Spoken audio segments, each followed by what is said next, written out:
In this video, we will talk about relative and absolute references in macros, and we will talk about different ways to run our macro. So this time we will record macro in which we will put today function once again, but this time we will press enter instead of Control Enter shortcut. So we can start with A5 cell, then not on developer tab, but in status bar tab, we press our record button and we decide this macro will be called today 2. We won't add any shortcut, but we will try to add a shortcut, Control Shift D, and we want to save our macro in personal macro workbook. And it's important that we use already this shortcut. And when we try to press OK, Excel won't allow us to create this macro because we already have a macro with this shortcut. So OK, and we don't need shortcut for this macro, but it's important when we use a shortcut that it's already existing in Excel. Macro shortcut for macro will be more important than the full shortcut. For example, Control T. So we shouldn't use such kind of shortcut. Okay, so today, okay, and we just writing today. And it's important that use relative references isn't highlighted. And we once again today because and enter. So we write formula function and Excel by default go one cell below, one row down. And now we press stop once again in status bar. And we stop recording our macro. So how can we run our macro now? We can go on developer tab and we see here view macros command or Alt F8 shortcut. So let's click it and we can see all macros that are available, so are in all open workbooks. For now we have only 2 macros, so just 2 macros are visible. But one more thing, because we are in our file, not in personal Excel VBA file, we see the file name before the macro name, and we can choose macros for this workbook, personal workbook, or different open file. And for us, it's important we want to run today 2 macro, so we should select it and then we can press run. And we Excel write today function in select cell and go to A6 cell. So let's try similar thing with first macro. So once again, macros on, let's use shortcut Alt F8 today 2, and once again I need to those, so I see it here and see here I can press run.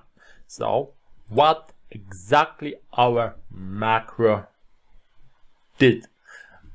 So we are going to our macros. We can go Alt F11 and we should see our first macro and our new macro today 2. We have here some comments, we don't need them, so we can delete them. And now we have 2 lines of code. First line is very similar to the first macro. Oh, let's make this here one more line. But instead of selection, we have active cell. So our formula is written to active cell. So today functions is put in active cell, not the selection, so a range, let's say, but active, only active cell.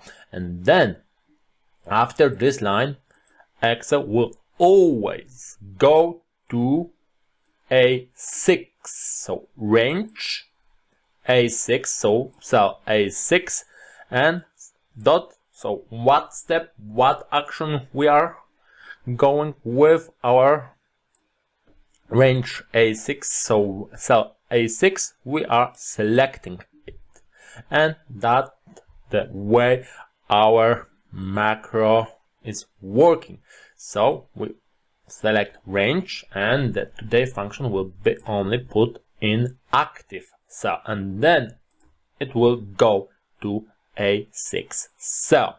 Let's try similar macro, almost identical macro, but the one difference will be we will be using relative references. So once again, record macro today free, and this time in this workbook, no shortcuts needed, and press OK. Once again, our today function, and enter, and stop recording. This time we're using relative references. So Alt F11, where is our macro? It's not in personal Excel VBA file, but in our macro file where we record. So we have to find modules here, and it should be added new module 1. So we can double click it, and we can see our new macro. Comments still don't need them here, just make those two so we can see today 2. Let's make it smaller also here, and today 3 function, and we have found our macro. But let's say we want to find it in another way. So on the developer tab, when we go to view macros command, we can see that we can go run macro. We can step into, so go to in the back mode and run line by line. We can go edit, so we go into VBA editor and see our line. We can delete our macro, and we can find options for our macro. And for today, macro is the most significant for us, because here we can see our shortcut for this macro. And if we delete here later, for this example, this macro won't be having, we will delete shortcut for this macro if I press OK. Let's press X, and we go to today 3 macro, and because this macro is in the open file, active file, we don't see here any file names before it, only before personal Excel VBA macros that are stored in this file. We see file name, so we can go to edit this macro, and thanks to that we'll go to the exact place, exact window where this macro is stored. So the first line in today 3 macro is exactly the same as in today 2 macro, but the second line is totally different. First of all, we start from active cell, then we have offset by 1 row 0 column, so it means we go 1 cell down, 1 row down, and then dot. What step we are taking? So Excel VBA is taking range A1, but we didn't select A1 cell or anything similar. and it's sometimes too hard to understand VBA because of some inputs, and it doesn't mean we select range A1 cell, but from this point, so from active cell, when we go one cell below, we are selecting range that is the same size as range A1 cell. And okay, selecting is only here. So first we are looking at this range, and then we decide what to do with this range. So we are selecting. So once again, we have some steps here. So first, starting with active cell, then our options we are choosing is offset, 1 row, 0 columns, then another dot, another step. Look at range, the size of from this point. So from this point we are looking at range A1, so the first cell. And what we are doing with this range, we are another step, another dot, we are selecting it.